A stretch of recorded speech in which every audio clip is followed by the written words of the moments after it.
Hello everybody, welcome back to the channel. My name's Kevin, I'm a geek, you're watching Kevin the Geek, and welcome to my monthly video where I respond to your comments. Normally I combine this with my plans for the month, but considering last week for me, where I basically lost an entire week's worth of filming because I went on stage, I performed in the musical Oliver as the character of Fagin.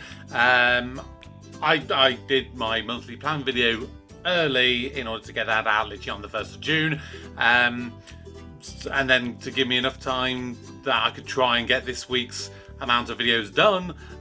So this video is aiming to be coming out on the next Saturday, so what, the 8th I think it will fall. I think it's the 8th, I could be wrong. My mind is a bit scrambled at the moment. But yeah, this is the monthly video where I look at the comments left on my videos over the previous month and I respond to some of them. I will apologise in advance, I don't respond to every single comment, only ones that I feel I can respond to, and even then there'll be ones that I wouldn't be able to fit in, otherwise I make this video like about 10 hours long. I had about 200 comments over the last month, and I did have a lot of new subscribers in the last month, so thank you to the about 85 or so new subscribers that I got in the month of May, which in actual fact is pretty much the same amount of number as I got in February, March and April combined. So it was a very good month for me, new subscriber wise. So welcome to everyone on the channel. There's 16 ones who I know names of. So if you're not on this list, that hopefully will be scrolling through my screen right about now. Well, it's just because you didn't come up on my list as you being publicly named, but these are 16 of the 85 that are publicly named, and welcome to every single new member of this wonderful little community. So yeah, if you are new, this is what I do on a monthly basis. I look into your comments and I respond to them and I read them out. It's literally as simple as that. If you have already, if you've missed it, then do go back and check out my monthly plan videos so you can see what some of the stuff that I've got for this upcoming month. Obviously it's a bit of a fragmented month because I am going away on holiday for near enough 2 weeks, so I'm going to be taking a well-earned break. I'm not going to be releasing any videos for that period of time. So yeah, there we are. That's where we are. Some of you may have noticed a little change as well for me. I had a little bit of a hair trim because it was my best friend's wedding, so I had a little trim for that. And now that the show's over, I could like trim my beard down, so I'm much more thinner and skinnier in the face again. And you might as well notice I've got new glasses as well. So yeah, a lot of physical and aesthetic changes this month. So yeah, that's where we are. Sorry, I'm waffling. You know, I'm like I waffle a lot. So let's check out the comments from last month. And hard to believe you've never seen the In-Betweeners before. I've spoken in the past of stuff like this. You know, for me growing up, being someone who is you know, in some way neurodivergent, probably autistic, for me personally, I didn't watch a lot of stuff. I watched a small amount of stuff, often repeated and repeated and repeated and repeated and repeated, because that is what I found comforting. If I found something and I liked it, I would watch it, and I would watch it to death, and that is the way that I found comfort in stuff. So it was me not really getting out of my comfort zone in my younger years. That's why there's a lot of stuff, to be honest, that people are always like, oh my god, I can't believe you're seeing this, or it's hard to believe you've not seen that. That's why. That's the reason why. I can't watch The British Empire. It's just Rimmer with a different name, but for some reason it doesn't work. Amazing to see this had at least 6 series though, but perhaps explain some of the gaps in Red Dwarf seasons. So The British Empire doesn't explain for gaps in Red Dwarf seasons. However, it does explain for Rimmer's absence or partial absence in Series 7 of Red Dwarf. That's where he went away for a bit and we got in Christine Kachansky, played by Chloe Annette. It's fine if you can't quite get into it. You know, I know that some people will just see him as Rimmer. I can see just enough of a separation to go, that is Britus and that is Rema. But hey, not every show is going to be for everybody, and that is absolutely fine. Rick Mayall was perfect casting as Greg Davies' dad in Man Down. Have you seen The Young Ones or Bottom? I can honestly say I have not watched either of those, but they are on my list. Other people have suggested them in the past, and they may be reacted to at some point in the future on the channel. Outnumbered is my favourite sitcom to watch when I'm sick. Comforting stuff. So obviously I mentioned about Outnumbered in, well, one of the videos. I can't remember which video it was, but ironically they actually announced last month that they're going to be doing a sort of a reunion Christmas special, which is interesting because that seems to be the year of rebooted Christmas specials. Because obviously we got the Gavin and Stacey Christmas show. Wow, Gavin and Spacey. That would be a very different show entirely. Whereas I can watch the Gavin and Stacey one, and I can do a reaction to that, despite the fact that none of you will have seen my thoughts on the other episodes, because I had seen them before starting the channel. Outnumbered is one I have never seen anything about at all. So, yeah. There's a few people that suggested I should seem to watch it. I don't know. I have a lot of people, especially Andy. I know, Andy, you're killing me. All your comments here talk about, continuing on with Rising Damp. I really want to. I really want to get back to it. And and people are like, if you're gonna start something, you need to finish it. There's just so much. There is so much that I'm trying to do, and until some of these weekly shows kind of come to an end, that's when I can start putting other stuff in, and hopefully maybe even go for smaller length series to do on a weekly basis. That means I might get them done a bit quicker. I don't know. I really don't know. But yeah, let me know if Outnumbers is something I should check out. Maybe especially in the run-up to Christmas, because if I do enough episodes to get to the first Christmas special, I could maybe do one of the Outnumbered Christmas, or at least the first Christmas special, because I know there's a few of them. Do that before the new Christmas special comes out. That would be a good timing. I'm a massive fan of Tonya in Benidorm. I think her dynamic with Clive is brilliant.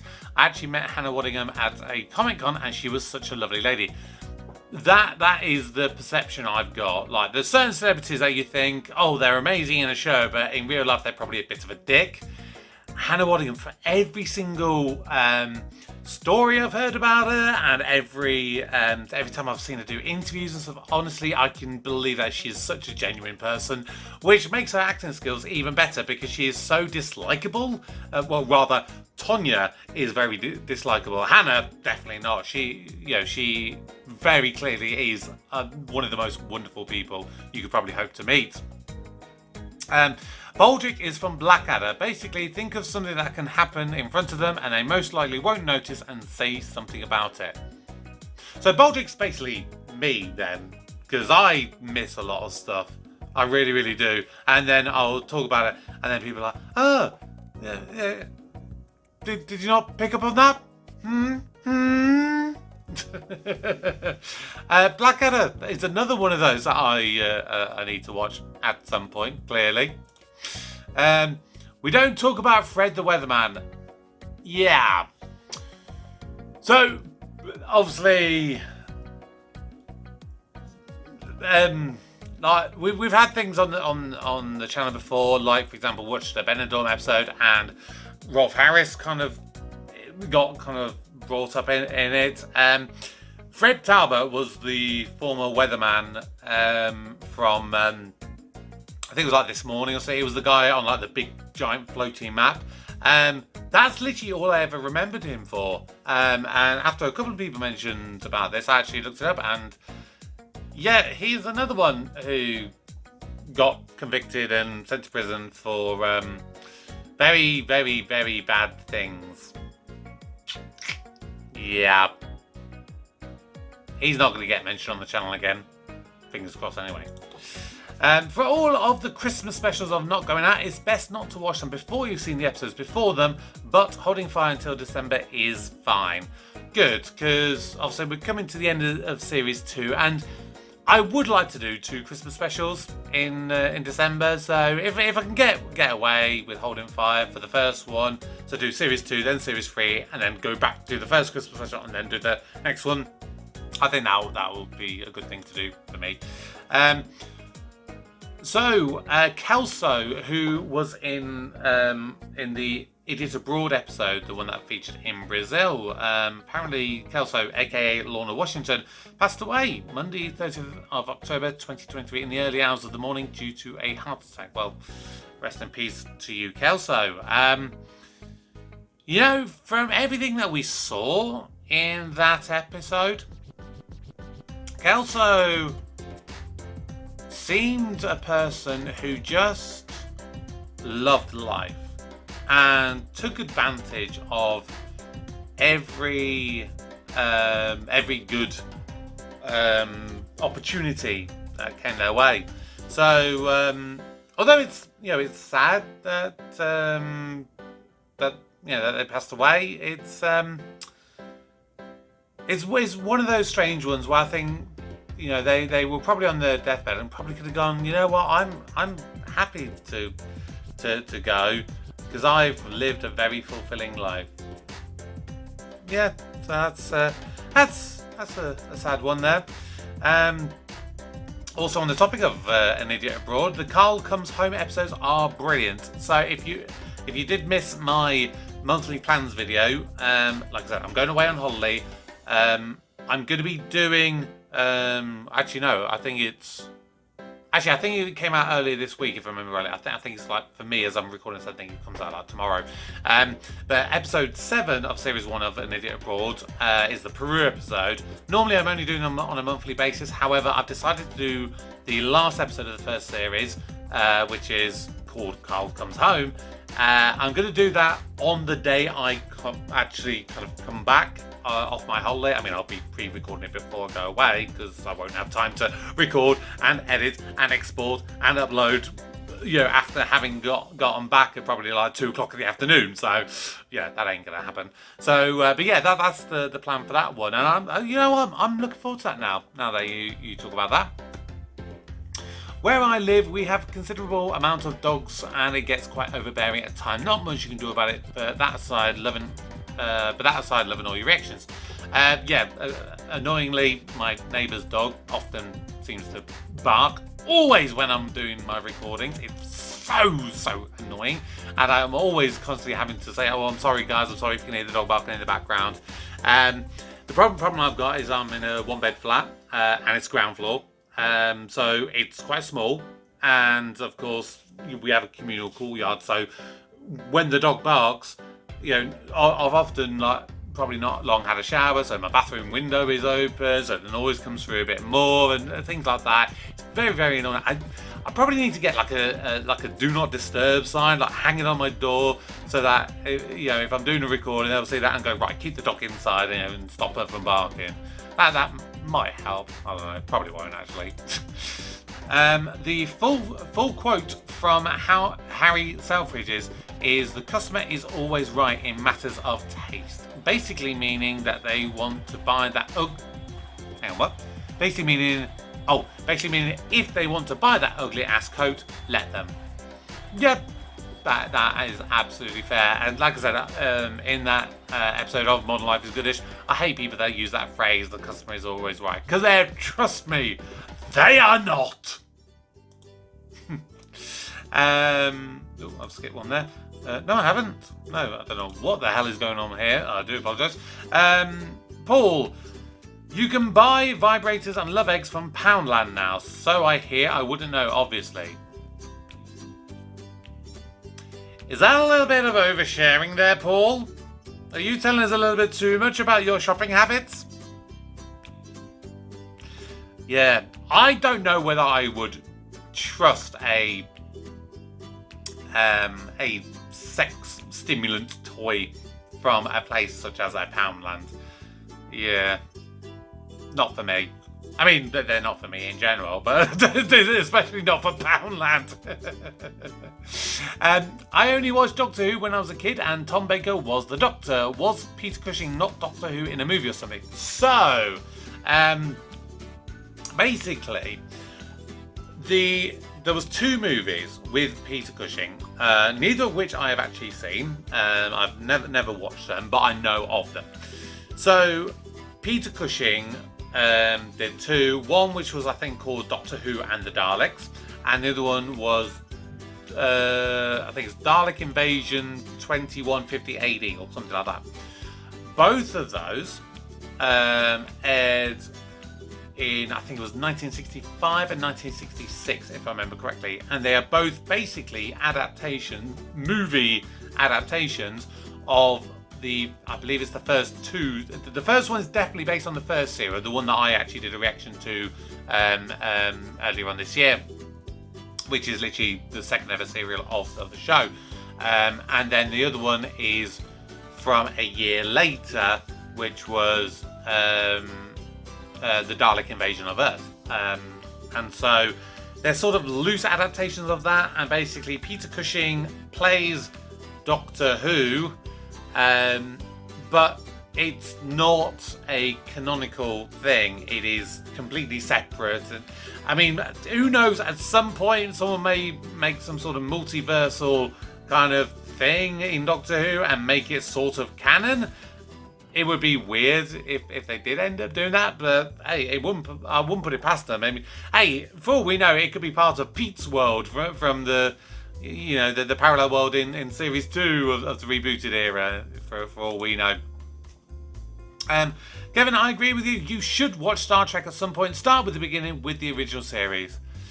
Boy, I mean, you think it's taken me a year to basically just watch the likes of Benidorm and Still Game, which is like 6 episodes of like 10 series. Can you imagine if I started Star Trek and did all of it? Holy crap! I don't know. Yeah, we'll have to see with that. We'll definitely have to see. I think I should at least do a Star Trek at some point, even if I don't do the whole show. You shouldn't base your predictions on how other sitcoms would deal with relationships between characters. It's really not that sort of operation. I did get some Basil Fawlty vibes from Bernard at first. Now that you mention it, Sybil, Fran and Manuel. Manny, yes, I guess you're right for these first episodes. I hope it doesn't count as a spoiler, but I'd say the Fawlty Towers vibe fades away pretty soon. Black Books is its own brand of crazy. I can't help but compare things to other things, because it's what in my head helps me keep track of things and things. But everyone's entitled to their own viewpoints with it, and I'm glad that it will sort of move away slightly from the Fawlty Towers kind of vibe, because I don't want it to feel like it is cribbing off it. I want it to feel like it's its own thing, and so far I am really enjoying Black Books, and clearly you guys are as well, because that every time I've done the videos for those, they do pretty well on the channel. So yeah, I think Black Books is going to be one of those that I do put on the schedule as a definite monthly video each month at the very least. It was Christopher Lee indeed in Lord of the Rings, the only person in the cast who actually met Tolkien in person, and he personally promised to him to play Gandalf. Well, after all, he played Saruman. On top of that, he was one of the inspirations of the character James Bond for the novels of Ian Fleming. That is a life, isn't it? Wow, okay. So Christopher Lee inspired James Bond, as in the novel James Bond. So I'm guessing, was that maybe from some of his early movies, or is that maybe, because if I remember correctly, I think he served in the armed forces. I could be wrong there, but I have a vague memory that he may have done with that.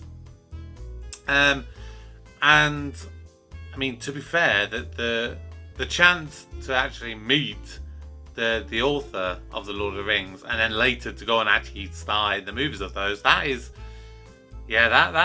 something. He really did have one hell of a life, and his career. And you know what? I did really love him in Star Wars as Count Dooku, and I love the fact that he did actually do a lot of fencing in real life. So for him, despite his obviously advanced years when he did the Star Wars movies, it was kind of second nature to him, because he was so used to sword fighting that he was able to do things with relative ease in comparison to some of the others who had never done any sword combat at all. Still on the subject of Lord of the Rings, you say English, please. Not sure what version you're watching. The original movie had English subtitles for much of the Elvish dialogue, and various versions I've seen on the internet have fuller translations. Yeah, I literally downloaded a copy and there was 0 subtitles in it at any point. So if I do get the other ones, either if you have suggestions of where I can download a version which has subtitles, or if anyone wants to try and send me a copy, even better. Yeah, I think they would be really, really helpful, because in a lot of those scenes it was just blah, blah, blah, blah, blah, blah, and I'm like, literally, what the hell is going on? They were the only scenes that really took me out of the viewing experience, which was a shame, because I did enjoy watching Lord of the Rings. I'm not gonna lie. Tolkien wasn't a professional novelist. He was an Oxford professor, probably the greatest scholar of Anglo-Saxon of his generation. In his spare time, he invented languages. Wow. The Elvish languages, and there are 2 principal languages, Sindarin, or everyday Elvish, and Quenya, or Elven Latin, used primarily for names of people and places, plus several other less fully developed languages that don't enter into the main story, and these were designed to be as beautiful as possible, or at least to Tolkien's ear, while the language of the orcs was as ugly as possible. To Tolkien, the name came first and then the person. What would a man named Aragorn be like? It sounded like a backward way of writing, but that's how Tolkien did things. You know what? That makes complete sense, because if you think about it, you think about, say, like the Harry Potter series, because I've read all of those. Like when you're reading them, there's one particular character who you can literally hear in your voice. Well, actually 2, I would say. Two, because of the way that it's written, and that would be Hagrid. And I would also go on a limb and say Stan Shunpike, who was the conductor of the night bus. Because the way that she wrote, if Hagrid said, for example, you don't know what you're doing, she'd write you as in like Y-E-H, and like don't would be like done, D-U-N, like yeah done, and writing it in such a way like that, you can hear the way that Hagrid would sound. And similarly with Stan Shunpike, not initially, but when he kind of drops his upright and market kind of voice, when he goes a bit more common, it's like, oh, what was it? Harry says he falls over, and he goes, "What you fall over for?" And she wrote it like what you, like it'd be like what, and then chew, CHOO, and again that I think is a clever way of writing and enabling your readers to interpret the language in the way that you as a writer are experiencing it. So that makes complete sense, and I am more and more impressed the more I'm hearing about Tolkien, because like I said, I've never read any of the Lord of the Rings books, but I am definitely down for actually reading them, and it might help fill in a lot of the gaps that it seemed to get from the movies. The Still Game Live episode was dedicated to Sonny, Ford's 12-year-old son, who was found dead in the family home in January 2014. Wow. And that wasn't long either, because didn't the show go on tour about September of that year? So yeah, that's not long. Wow, that is credit to Ford there for carrying on and it not doing it long after the show actually kind of aired, To add context to that, Ford tweeted about watching the show at 10 p.m. and half an hour later after the show, they found Sonny lifeless after he choked on something. Pronounced he was dead by 11:30. After that, they rushed him to hospital in the hope they can save him. I can speak with some experience here, sort of. And I'll definitely say that no parent should ever have to bury their son or the child, or cremate them, or whatever form of service you would have for them. I lost my cousin. He was 14 and he was unfortunately hit by a van. And yeah, there is nothing more tragic than the loss of a young life. There really, really isn't. And I know what my uncle was like after Gary passed, and like I said, the utmost credit must go out to Ford there for wanting to go out there and make people laugh at a time where he and his family would have just been suffering so badly. I mean, you would never guess that watching him. You could literally say, oh, he's just literally woken up, he's had a wonderful day and he's going onto stage and he's performing the show. You would never predict that he and his family have gone through anything that traumatic, and like I said, fair play to him.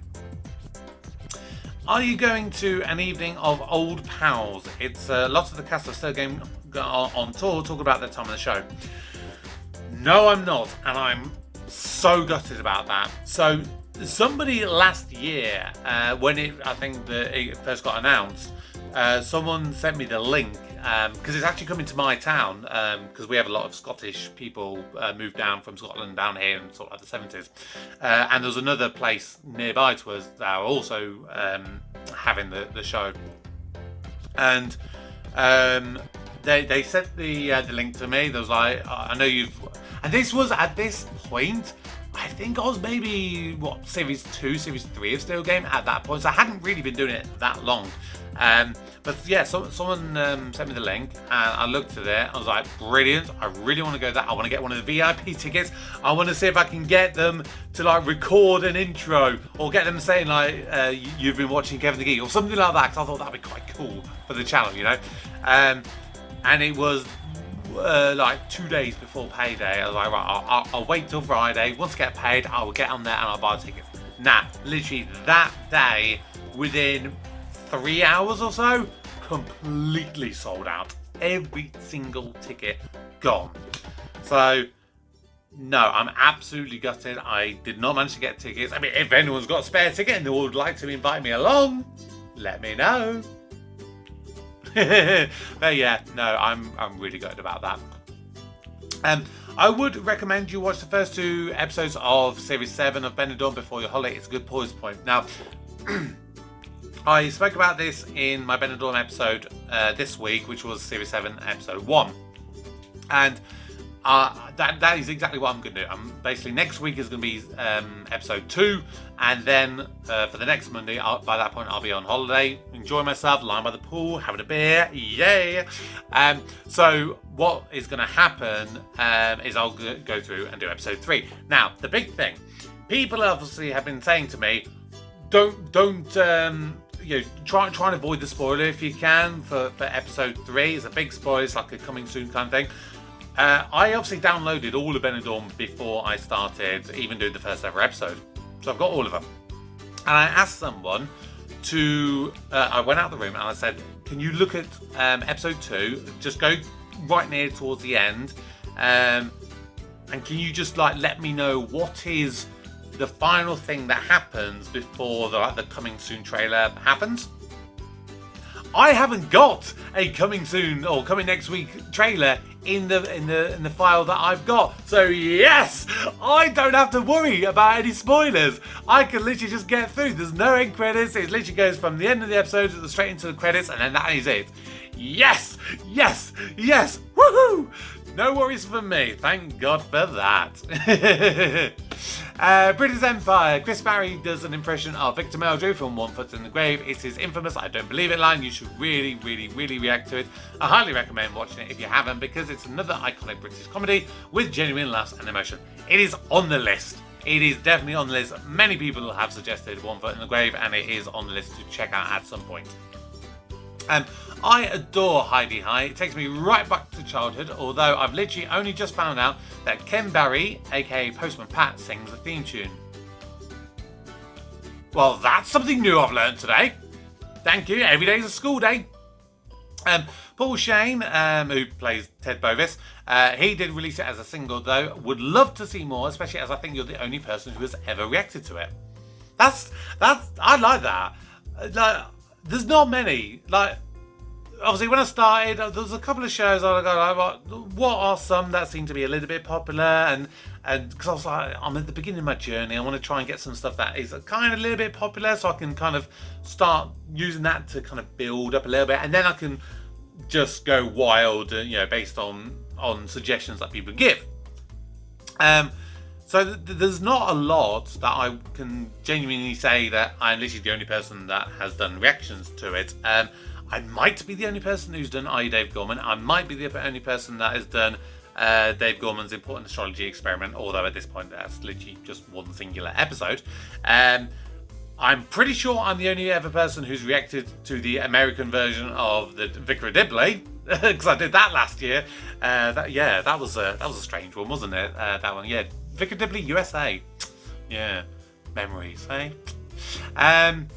My granddad hated the show as he thought the entertainment was a bit shoddy. Like, that's the whole point. You know what? And I've said it. I have worked in a holiday camp. It is cheesy. It is cheesy. It is really cheesy. And you can imagine that back in the 60s, it was even more cheesier. Because, it was all after the war, you're trying to get people to have good fun, and sometimes something as simple as chucking someone into a pool is absolutely hilarious. You know what, I'm enjoying it, and I will gladly continue watching it. Even though it doesn't do that many great views, I'm very happy to continue carry on trying to react to it. Back to Lord of the Rings. This was now from the part 2 video. Fun fact, when Aragorn hits the knife away in midair in the final fight, it was all real. Wow, okay. The person playing the orc/Uruk missed his mark when he threw it, leaving Viggo Mortensen, aka Aragorn, to act fast and knock it out of the air with his sword. The director decided to keep the take in because himself, Viggo, the orc actor, and the rest of the crew all believed it to be one of the most badass things they've ever seen or done. Yeah, that was cool, wasn't it? That was really cool. And for that to be a mistake, that is how some of the best things happen. Like, I've spoken to people and they've gone like, oh yeah, I'd love to have a time machine, and I'd love to go back and like write something, like write a TV show, or I'd like to do something, and I could make millions out of it because it was so good. There's certain things, like, if you try to write that in there, and say, oh, they throw a knife, Aragorn hits it away, and it wouldn't have that kind of spontaneity. And that, I think, it can only come from putting in stuff that happens from purely making mistakes. So that is a great thing to happen there. This was a fun reaction to Lord of the Rings. Hope the rest of the trilogy comes soon. I know it's a lot of movie. I cackled when you mentioned how unrealistic Legolas stunts were. You have seen nothing yet. Glad you didn't fall asleep. Well, I'm glad I didn't fall asleep, with it being obviously over 3 hours long, that movie. So, with the rest of the trilogy, that was a mammoth task. It really, really, really was. So, it's going to be one of those that I'm going to try and record soon, at least the second movie. I don't know when it would get released, because obviously I film and edit everything myself. I'm not one of these big massive YouTubers that have external people that do their editing for them, so it means I can get more content out. I literally do everything myself. and I work full time. So just the edit alone for Lord of the Rings, like most of my normal reactions, say like an episode of Benidorm, I can literally record that, that's an hour long. Then edit it, it'll probably take me 15 minutes to go, right, there's the intro, cut it there, change the size of me, and blah, blah, blah, blah, blah. And it's really, really quick. Obviously, these condensed ones that I do for YouTube, like the movies and things, they take a bit longer. The Lord of the Rings was the most mammoth one yet. And I think partially that didn't help because of the size of the file. Like, just the footage of, that of my 3+ hour worth of recording, that was like 20 gigabytes of data. The movie then was another couple of gigabytes and all that kind of stuff.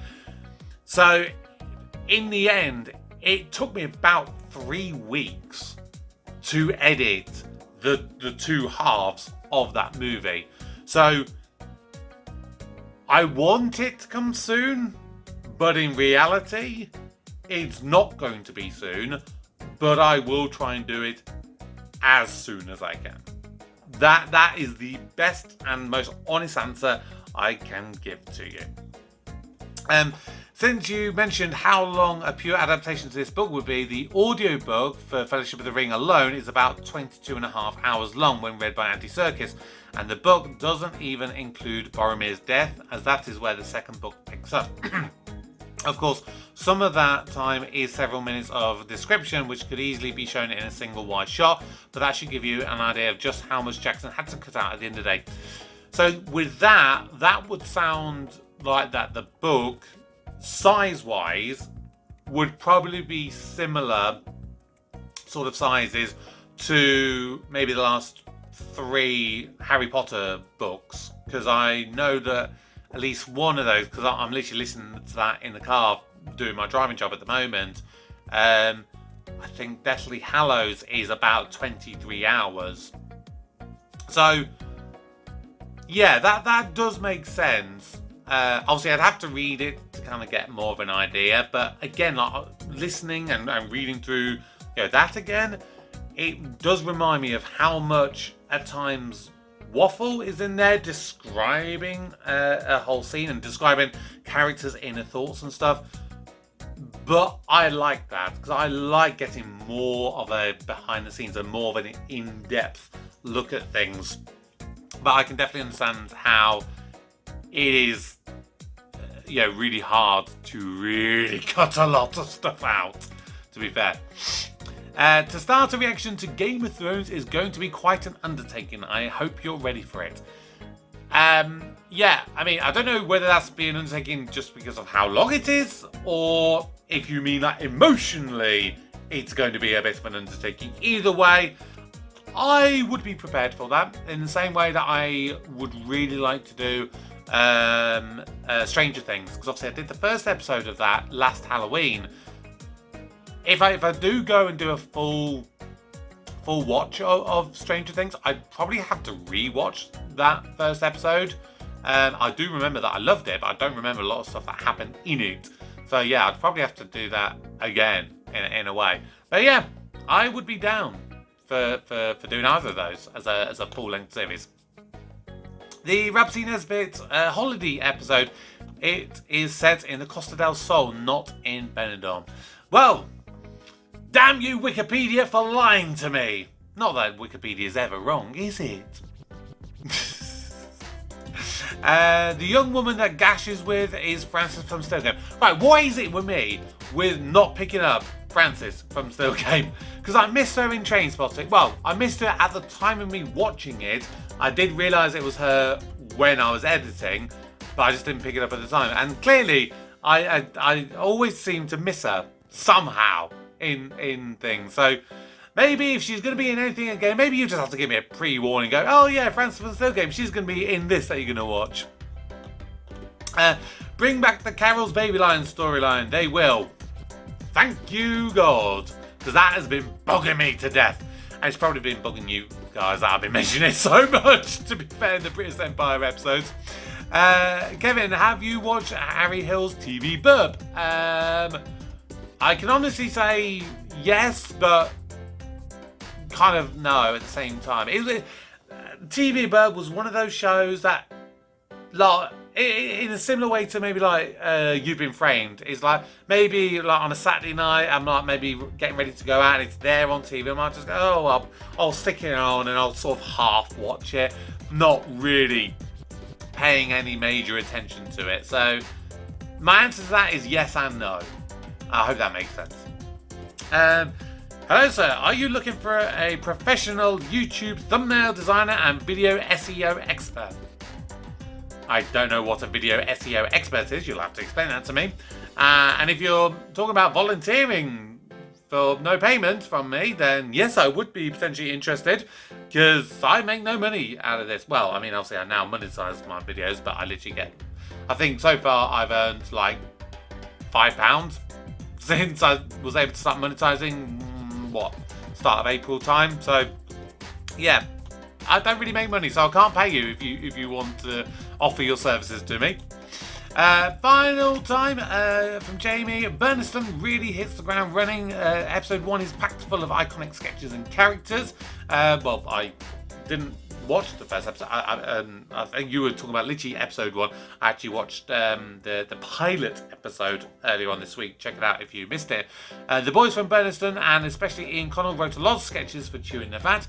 And I think having had that experience, they had a better understanding of what would work. This pair are undoubtedly the funniest I've ever seen live, doing a performance called Uncles a couple of years ago.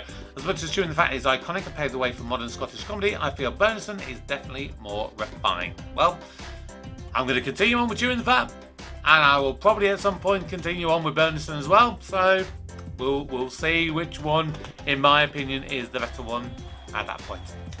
But that's going to do it for this one. 34 comments, because I somehow managed to duplicate one of them. I don't know how I managed to do that. But yeah, that is it there. So keep your comments coming, keep your suggestions coming, and of course, do keep watching and liking videos and subscribing if you are new. But obviously, like I said, I know it's going to be a bit of a fragmented month with me going away, but I've been going 7 days a week for over a year now. I think it's time that I earned a little break, don't you? Well, that's going to do it for now. My name is Kevin. I'm a geek. You've been watching Kevin the Geek.